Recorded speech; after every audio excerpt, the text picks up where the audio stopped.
Hello friends, welcome back to my YouTube channel. आज के video में हम बात करेंगे top reasons to avoid switching from Windows to Mac. जैसे कि कल मैंने वीडियो में बात की थी कि अगर हम स्विच करना चाहते हैं विंडोज़ से मैक में तो उसके कुछ वैलिड रीजंस हैं, लेकिन अगर आप फिर भी विंडोज़ पे ही कंटिन्यू करना चाहते हैं, there are certain reasons and we are gonna discuss those top reasons with in this video. So just stay tuned with me and we'll go through all those top reasons that would help you to avoid switching from Windows to Mac. So, friends, we'll talk about primarily all the reasons by which you can definitely think कि मैंने Windows से Mac के ऊपर switch नहीं करना. और जो major reasons हैं, for example, let's say reasons for avoiding switching from Windows to a Mac. और प्राइमरीली हमारे पास दो तरह के इंस्टांसेस होते हैं या दो तरह के यूज़र्स हैं जिसमें हम इसको डिवाइड कर सकते हैं. सो अगर हम बात करें फर्स्ट केस में, जो फर्स्ट केस है, हम एक नॉर्मल यूज़र की बात कर रहे हैं, लेट्स से. सो एक नॉर्मल या एक लेमैन यूज़र है. सो नॉर्मल यूज़र जो है उसके लिए अगर विंडोज़ से वो स्विच नहीं करना चाहिए, so there are multiple reasons for that. पहला तो जो रीज़न है कि जो नॉर्मल और एक लेमैन यूज़र है, जो कॉस्ट फैक्टर आता है, that is very important for us. Cost factor Windows के केस में डेफिनेटली एक एडवांटेज है, बिकॉज आप बाय कर सकते हैं. लेट्स से आपके पास चॉइस है, आप एसर का ले सकते हैं, आप लेट्स से विप्रो का कंप्यूटर ले सकते हैं, you can buy Dell, you can buy let's say AMD based, you can buy Intel based. so आपके पास बहुत सारी choices available है and the cost definitely is a huge advantage for a normal user कि वो Windows से Mac के ऊपर shift नहीं करना चाहिए.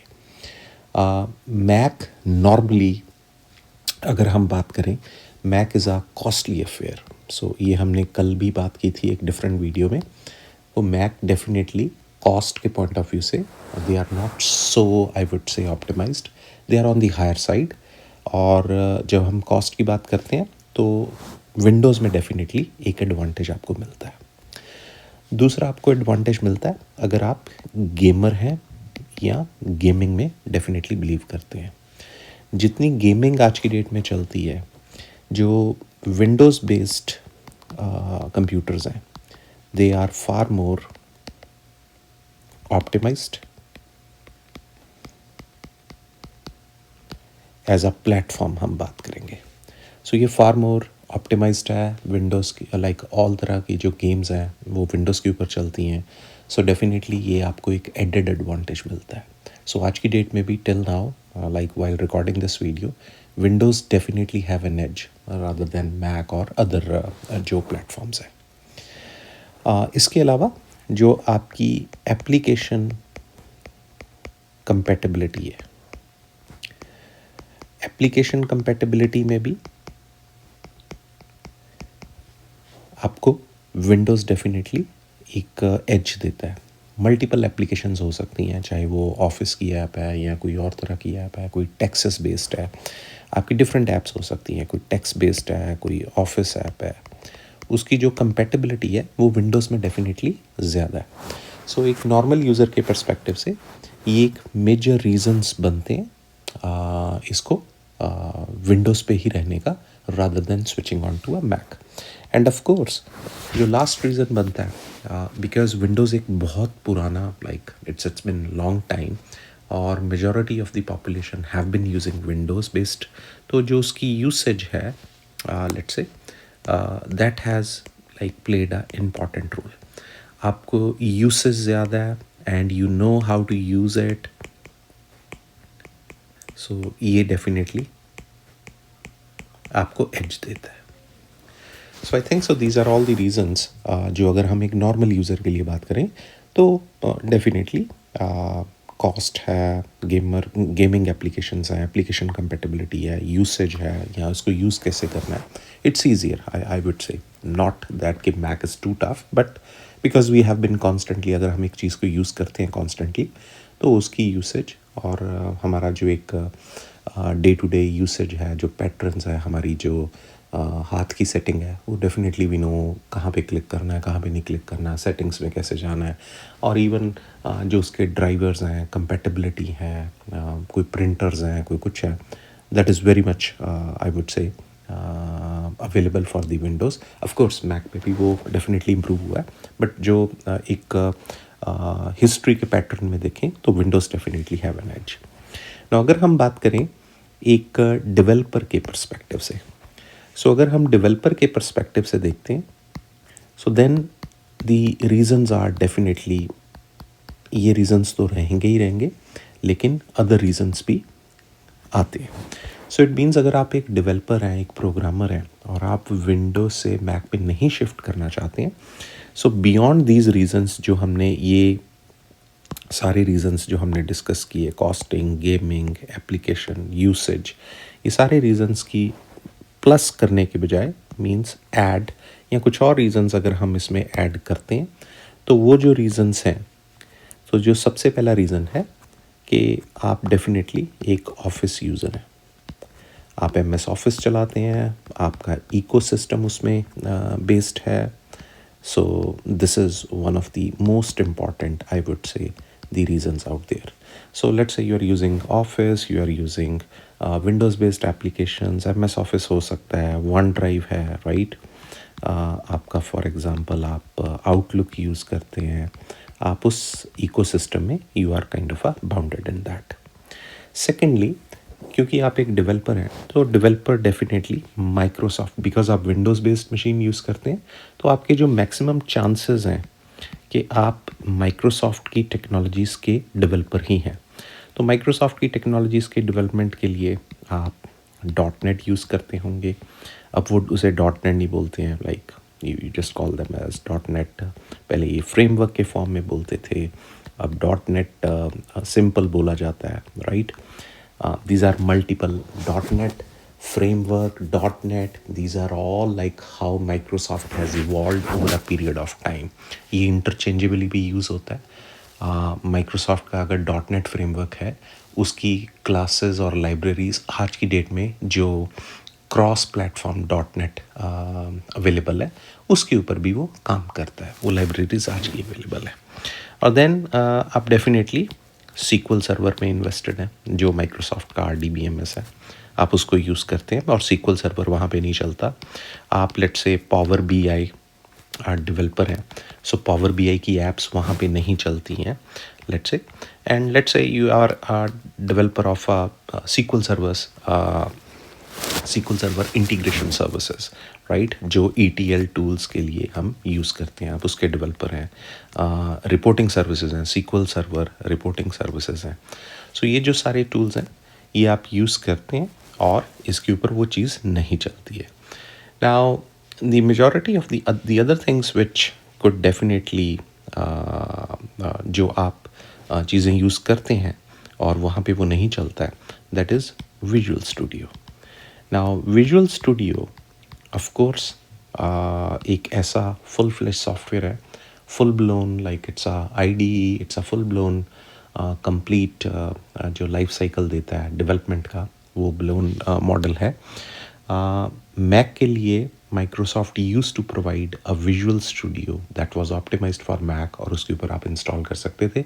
लेकिन अब माइक्रोसॉफ्ट ने in order to kind of move away from all those scattered systems, जो माइक्रोसॉफ्ट ने मैक का जो विजुअल स्टूडियो था, so that has been discontinued. So ये डिसकंटिन्यू हो गया. सो अब इसकी बजाय आप क्या यूज़ कर सकते हैं, जैसे कि आप VS कोड को यूज़ कर सकते हैं. Now VS code is a cross platform tool, तो आप विंडोज़ के लिए भी यूज़ कर सकते हैं, और आप उसको लेट से मैक के लिए भी यूज़ कर सकते हैं. लेकिन अब अगर आप स्पेसिफिकली विजुअल स्टूडियो यूज़ करना चाहते हैं तो then you would have to use a Windows based machine, क्योंकि वो विंडोज़ ऑपरेटिंग सिस्टम के ऊपर ही चलता है. So that is the case. So इसके अलावा आपके कई ऐसे फ्रॉम अ डेवलपर पर्सपेक्टिव कई ऐसे टूल्स हो सकते हैं जो शायद मैं एक आधा मिस कर गया हूँ, जो विंडोज़ के ऊपर ही चलेगा और it can not really work on Mac because वो उसके लिए ऑप्टिमाइज्ड नहीं है या वो बना ही नहीं है उस आर्किटेक्चर के लिए. So those are all the reasons from a developer's perspective to stay within the realms of Windows.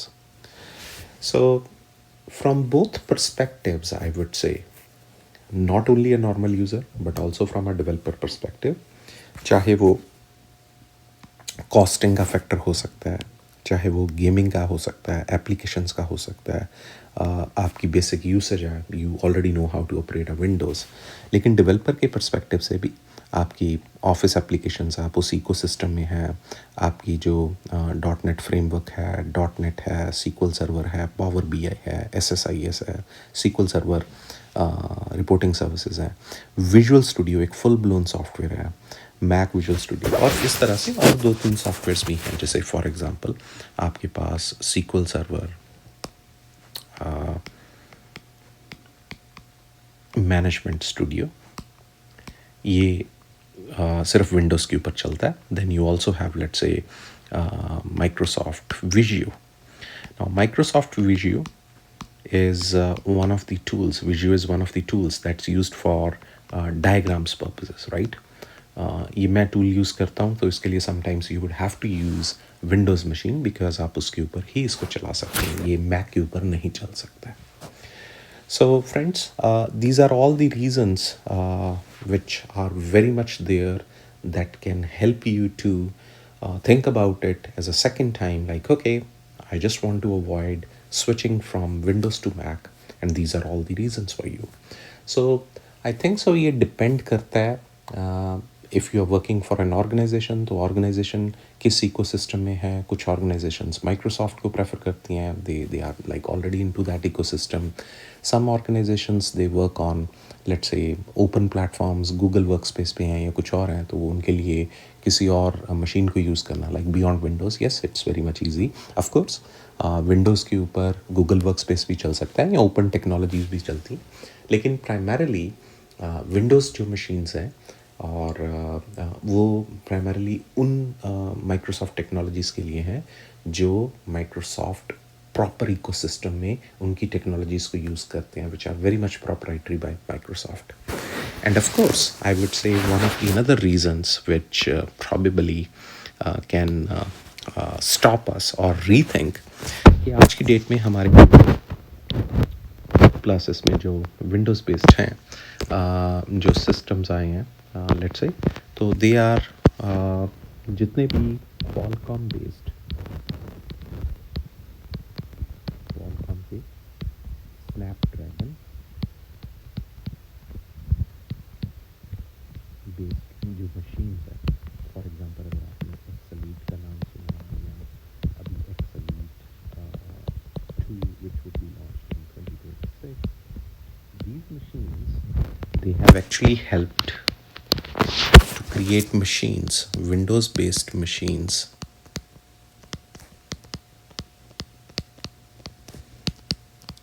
जिससे आपको जो परफॉर्मेंस है और जो बैटरी का जो इशू है, ये बोथ प्लस बैटरी, ये both definitely are being taken care of. So this is one of the more reasons I would say कि आप विंडोज़ पे स्टिक करिए. You can opt for those machines which are Qualcomm based और Snapdragon based हैं.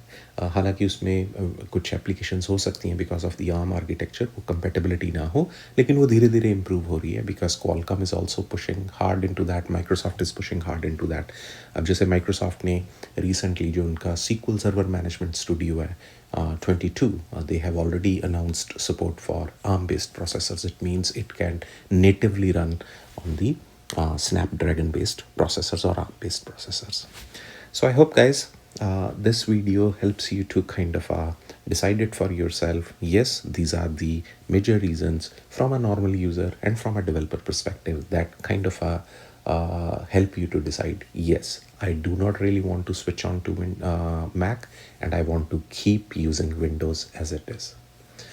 I'll be coming back with more videos, guys. One of the videos where I'll show you how I switched on from Windows to Mac, and how I really actually manage my development environment or my architectural environment, and which softwares you could be using one-to-one basis, like that works on Windows, or an equivalent software on Mac, or a similar software on Mac. So thank you for watching this video. Stay tuned and please do subscribe to my channel. Thank you.